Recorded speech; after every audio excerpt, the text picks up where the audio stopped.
सती शिव के लिए सर्वथा आदर्श सहगामिनी थी। उनका अनुसरण करने और उनको प्रसन्न रखने के अतिरिक्त अन्य किसी चीज में उनकी रुचि नहीं थी। लेकिन इसका ये अर्थ नहीं है कि उनका अपना विवेक नहीं था। इसके विपरीत वे हालांकि सती थी, लेकिन वे दुर्गा और काली भी थी। और जब वे कोई निर्णय कर लेती थी तो कोई नहीं था जो उनको रोक सकता, जैसा कि हम आगे चलकर देखेंगे।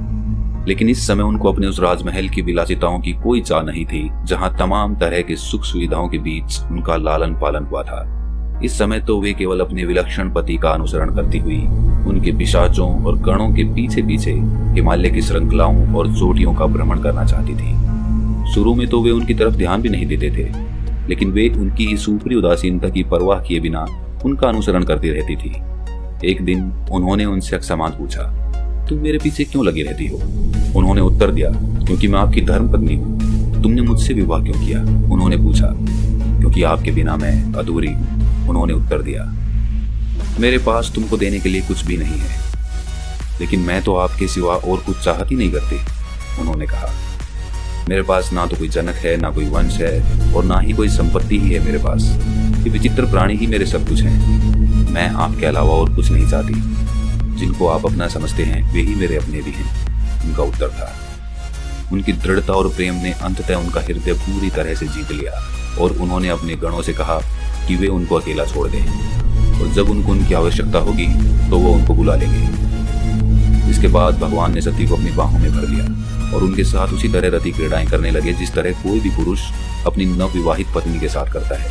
वे पल भर को भी उनसे दूर न होते, और अगर होते भी तो अचानक वापस आकर पीछे से उनकी आंखें बंद कर लेते, जिससे वे कांप उठती और सहारे के लिए उनसे लिपट जाती। वे अचानक अदृश्य हो जाते और फिर उनको पकड़ लेते, और डर के मारे उनकी चीख निकल जाती, और फिर उनके सामने अचानक प्रकट हो जाते, जिससे वे दिखावटी भय के साथ उनकी बाहों में सिमट जाने को भागती। कभी कभी वे फूल इकट्ठे कर उनसे हार बनाकर उनके केशों को सजाते। कभी जब वे अपना ही रूप निहारने के लिए पानी के किसी गहरे कुंड में झांक रही होती, वे उनके पीछे से आकर पानी में झांकने लगते। तब वे मानसून के काले बादल के समान होती, जिसके पीछे से पूर्णिमा का चांद झांक रहा होता। क्योंकि सती आवनूसी रंग की थी, जबकि शिव चंद्रमा की भांति शुभ्र थे। फिर वे सरोवर से कमल इकट्ठे करते और उनकी सांवली काया को उन फूलों से सजाते। अक्सर स्नान के बाद वे वस्त्र पहनने में उनकी सहायता करते और उनको चंदन का उपटन लगाते तथा उनके स्तनों पर कस्तूरी मलते। जब जाड़े का मौसम आया तो शिव ने काम का ध्यान किया। बसंत के आते ही प्रभु की मानसिक अवस्था के अनुकूल हिमालय की घाटियों में वृक्ष और लताएं पल्लवों और पुष्पों से लग गई। सरोवर पुष्पित कमल दरों से भर गए और मंद मलय समीर ने हवा को सरोबार कर दिया। लवंग और इलायची जैसी चीजों की गंध हवा को और भी मादक बनाते हुए भ्रमरों को बेहाल करने लगी। बादलों से पूरी तरह स्वच्छ आकाश में चंद्रमा रातों को उजला कर रहा था। ऐसे विमोहक वातावरण में भगवान शिव वर्षों सती का अनुगमन करते रहे। जिस तरह रस्सी हाथी को बांधे रखती है, उसी तरह लगता था वे भी उनके मुख के सौंदर्य और उनकी मोहक कामोदीपक क्रियाओं के पास में बंधे हुए थे। देवताओं की गणना के अनुसार 25 वर्षों तक शिव हिमालय की चोटियों और कंदराओं में सती के साथ काम क्रीड़ाएं करते रहे, लेकिन इन समूची काम क्रीड़ाओं के बावजूद एक बार भी उनका वीर्य संकलित नहीं हुआ। जब वर्षा ऋतु आई तो सती ने शिव को उल्हाना देते हुए कहा, हे प्रियतम, हम जैसे यायावरों के लिए जिनका अपना कोई ठिकाना नहीं है, ये सबसे बुरा मौसम है। ये भयानक झंझावात और बिजलियां मुझे डराती हैं। ना सूरज दिखाई देता है, ना चंद्रमा। विशाल देवदारू वृक्ष भरभरा कर गिर रहे हैं, दिन रातों की तरह लगते हैं। मेरे शरीर को देखिए जो कठोर ओलों की गिरने से छिल गया है। सिर्फ मोर ही हैं जो बादलों की इस गर्जन से मग्न होकर नाचते हैं। इस मौसम में कौवे और चकोर तक अपने घोंसले बना लेते हैं। हे मेरे प्रियतम, अब आप भी बिना विलंब किए अपने लिए एक घर बनाने की कृपा करें। सती के इन शब्दों को सुनकर शिव ने कहा, हे मेरी प्रिया, आपकी इच्छा पूरी हो। आप अपनी रुचि की कोई जगह चुनें और आपके योग्य घर तैयार हो जाएगा। क्या आप उस मेरु पर्वत पर रहना चाहेंगी जहाँ देवता निवास करते हैं? शायद आप काशी में रहना चाहें। आप जगह का नाम भर लें, वो उसी क्षण से आपकी होगी। आपकी सुंदरता स्वर्ग की अप्सराओं की सुंदरता से होड़ करेगी और उनको लज्जित करेगी। या फिर आप हिमालय के राजा हिमवान के राज्य में रहना पसंद करेंगी, जहाँ पर्वतीय स्त्रियां और नागों की कन्याएं आपकी सेवा करेंगी। वहाँ के शिकारी पक्षी तक शांति प्रिय होते हैं, क्योंकि वो अनेक ऋषियों और मुनियों का आवास है। या शायद आप मेरे अपने कैलाश पर्वत पर ही रहना पसंद करें, जो धन के देवता कुबेर के निवास के एकदम निकट है। आप ही चुनिए, सारी जगहें आपकी हैं। सती ने हिमवान के देश का चुनाव किया, इसलिए प्रभु उनको वहीं ले गए जहां उन्होंने एक सुंदर निवास बनाया और वहां अनेक दैवीय वर्षों तक उनके साथ रहे। वे उनके साथ रहते हुए कभी ऊब अनुभव नहीं करते थे और वे उनकी उपस्थिति से हमेशा अभिभूत रहती थी। भगवान शिव, जो कभी केवल आत्मा के आनंद में ही डूबे रहा करते थे, अब केवल सती के आनंद में ही डूबे रहने लगे। वे रात दिन संसार को भूलकर अपने ही प्रेम में निमग्न एक दूसरे को आनंद से निहारते रहते। आखिरकार एक दिन सती ने स्वयं को उनके आलिंगन से मुक्त किया और उनसे उन अनेक विषयों पर प्रश्न पूछना आरंभ कर दिया जिनके उत्तर केवल वे ही दे सकते थे। ऐसा उन्होंने जगत की खातिर ही किया, अन्यथा वे तो स्वयं ही देवी माँ थी जो सारे उत्तर पहले से जानती थी। सती ने पूछा, हे महायोगी, मैं उस दर्शन के बारे में जानना चाहती हूँ जिससे समस्त प्राणी अपने दुखों से मुक्ति पा सकते हैं। वो क्या है जो लोगों को सांसारिक बंधनों से छुटकारा दिलाता है और उनको परम धाम को प्राप्त करने में सहायता करता है। हे देवी सती, ध्यान से सुनिए, क्योंकि मैं आपको वो ज्ञान देता हूँ जो बंधनों में पड़ी समस्त आत्माओं को मोक्ष प्रदान करता है। हे देवी, इस बात को जानिए कि परम ज्ञान इस महान सत्य को अनुभव करने में निहित है कि मैं ही ब्रह्म हूँ, अहम ब्रह्मास्मि। एक निर्मल बुद्धि में इसके अतिरिक्त और किसी भी बात की स्मृति नहीं रहती। इस तरह की आत्मचेतना इस जगत में बहुत कम पाई जाती है। लेकिन हे प्रिय, ध्यान रहे कि जिस तरह विष्णु है उसी तरह मैं स्वयं भी परम ब्रह्म हूँ। उनके प्रति या मेरे प्रति भक्ति मोक्ष प्राप्ति का सबसे आसान उपाय है। परम भक्ति परम ज्ञान के ही बराबर है और उसे आचरण में लाना अधिक आसान होता है। जो भक्ति में डूबा होता है वो नित्य आनंद की अवस्था में होता है। भक्ति में मुझको आकर्षित करने की जो सामर्थ्य है वो किसी और चीज में नहीं है। अगर शुद्ध भक्त होते हैं तो मैं उनके भी घर पहुंच जाता हूँ।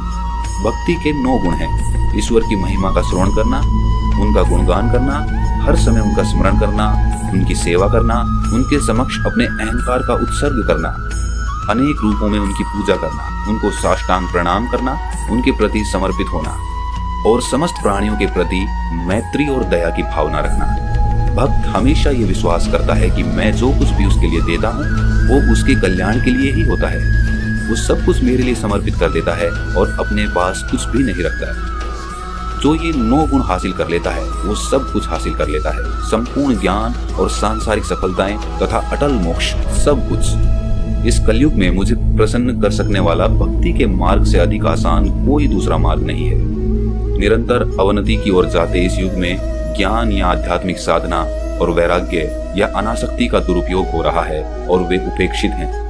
इनको समझ सकने वाले लोग बहुत दुर्लभ होते जा रहे हैं। लेकिन हे प्रिय, भक्ति इन दोनों के ही लाभ प्रदान कर सकती है और वो मुझे सबसे अधिक प्रिय भी है। ध्यान रहे कि विष्णु और मैं दोनों ही अपने भक्तों के अधीन हो जाते हैं। भक्ति के बारे में इस प्रवचन को सुनकर सती अत्यंत प्रसन्न हुई। वे उनसे शास्त्रों, नीतियों, नैतिक मर्यादाओं और धर्म के बारे में भिन्न भिन्न युगों में भिन्न भिन्न तरह के लोगों के आचरण के बारे में और तंत्रों मंत्रों के ज्ञान के बारे में लगातार प्रश्न करती रही। शिव और सती के बीच इन विभिन्न विषयों पर हुए संवाद हिंदू दर्शन में पाए जाने वाले महान ज्ञान की बुनियाद हैं। नक्षत्र विज्ञान, भेषज विज्ञान, औषधि विज्ञान और हस्तरेखा विज्ञान समेत विभिन्न विज्ञानों से संबंधित पवित्र पुरा कथाएं उनको सुनाई गई। शिव ने उनको तंत्र मंत्रों की सहायता से बहुत सी बातें समझाई। इस प्रकार सती और शिव, जो सर्वत्र हैं और जो मनुष्यों की सहायता में सदा तत्पर रहने वाले हैं, ने हिमालय पर अपना विमर्श जारी रखा ताकि विपत्तियों में डूबी मनुष्यता की सहायता की जा सके और मनुष्य को संसार सागर से या जीवन मरण के चक्र से छुटकारा पाने में सक्षम बनाया जा सके। एक बार शिव सती के साथ अपने नंदी पर सवार होकर पृथ्वी का भ्रमण कर रहे थे। यह श्री राम के अवतार का समय था, जब भगवान विष्णु ने संसार को दानव राज रावण से छुटकारा दिलाने कौशल के राजकुमार का रूप धारण किया हुआ था। राम को उनकी सौतेली माँ द्वारा वनवास दे दिया गया था। जब वे वन में रह रहे थे तभी उनकी प्रिय पत्नी सीता का रावण द्वारा अपहरण कर लिया गया। राम शोक में डूबे अपनी पत्नी के वियोग में रोते हुए भटक रहे थे। यही समय था जब शिव और सती दंडक नाम के उस वन में पहुंचे और उन्होंने राम को देखा, जो अपनी पत्नी के वियोग में उसी तरह तड़प रहे थे जैसे अपनी पत्नी के प्रेम में डूबा कोई भी पति तड़पेगा। राम और उनके भाई लक्ष्मण को देखकर सती ने शिव से पूछा, ये दोनों कौन है जो किसी वस्तु के खो जाने के कारण इस कदर शोकाकुल दिखाई दे रहे हैं, और क्या कारण है कि इन्हें देखकर आप आनंदित हैं और आपने तो इनमें से उस नीलवर्ण पुरुष को प्रणाम न कर डाला है। शिव ने मुस्कुराते हुए समझाया, हे देवी, ये राम और लक्ष्मण नाम के 2 भाई हैं। ये अयोध्या के राजा दशरथ के पुत्र हैं और सूर्य वंश से संबंध रखते हैं। बड़े भाई राम विष्णु के अवतार हैं। वे किसी भी तरह के संकटों से परे हैं। भगवान ने लोक कल्याण और अच्छाई की रक्षा के लिए पृथ्वी पर अवतार लिया है। अपने इस मनुष्य अवतार में वे एक शोकग्रस्त पति की लीला मात्र कर रहे हैं। वास्तव में वे सदा आत्मानंद में डूबे रहने वाले हैं। राम के अतिशय दुख को देखकर सती शिव की इस व्याख्या पर विश्वास नहीं कर सकी। उनके संदेह को देखकर शिव ने सती से कहा कि वे स्वयं जाकर राम की परीक्षा ले लें। सती राम की परीक्षा लेने को तत्पर ही थी, इसलिए उन्होंने सीता का रूप धारण कर राम के सम्मुख जाने का निर्णय किया। उन्होंने सोचा, अगर वे सचमुच विष्णु ही हैं तो वे मेरे वेश को भेद पाने में सक्षम होंगे। राम ने तत्काल ही उनके वेश को पहचान लिया और उनको प्रणाम करते हुए बोले, हे देवी सती, आपको प्रणाम करता हूँ। आपने अपना रूप तजकर ये वेश क्यों धारण कर रखा है? आपके स्वामी शिव कहाँ हैं? क्या आप अकेली आई हैं? राम के ये शब्द सुनकर सती आनंदित हुई और उनको उनके दैवीय स्वरूप पर विश्वास हो गया। उन्होंने उनको बताया कि किस तरह उन्होंने शिव की बातों पर अविश्वास किया और वे उनकी परीक्षा लेना चाहती थी। लेकिन एक संदेह तब भी उनके मन में बना हुआ था। वे हमेशा सोचा करती थी कि शिव और विष्णु एक दूसरे के समकक्ष हैं। तब फिर उनके पति ने राम को प्रणाम क्यों किया? राम ने उत्तर दिया, एक बार शिव ने दिव्य विश्वकर्मा से एक अद्भुत सभागार का निर्माण कराया था, जिसमें एक अत्यंत सुंदर सिंहासन रखा हुआ था। उन्होंने वहां पर सारे देवताओं, ऋषियों और अन्य स्वर्गीय विभूतियों को आमंत्रित किया। इसके बाद उन्होंने वैकुंठ से विष्णु को आमंत्रित किया और उनको उस महान सिंहासन पर आसीन कर अत्यंत मांगलिक मुहूर्त में वैदिक पाठ के साथ विष्णु के मस्तक पर सोने का मुकुट रखते हुए सबके समक्ष घोषणा की कि अब के बाद से विष्णु उनके ही समान पूजा के पात्र होंगे। राम ने बताया, उस अवसर पर शिव ने कहा था कि आप अखिल ब्रह्मांड के स्वामी हैं। आप ही हैं जो समस्त देवताओं द्वारा पूजे जाने के परम अधिकारी हैं। आप मेरे साथ युद्ध होने की दशा में भी अपराजय होंगे। मैं स्वयं आपके भक्तों को मोक्ष प्रदान करूंगा।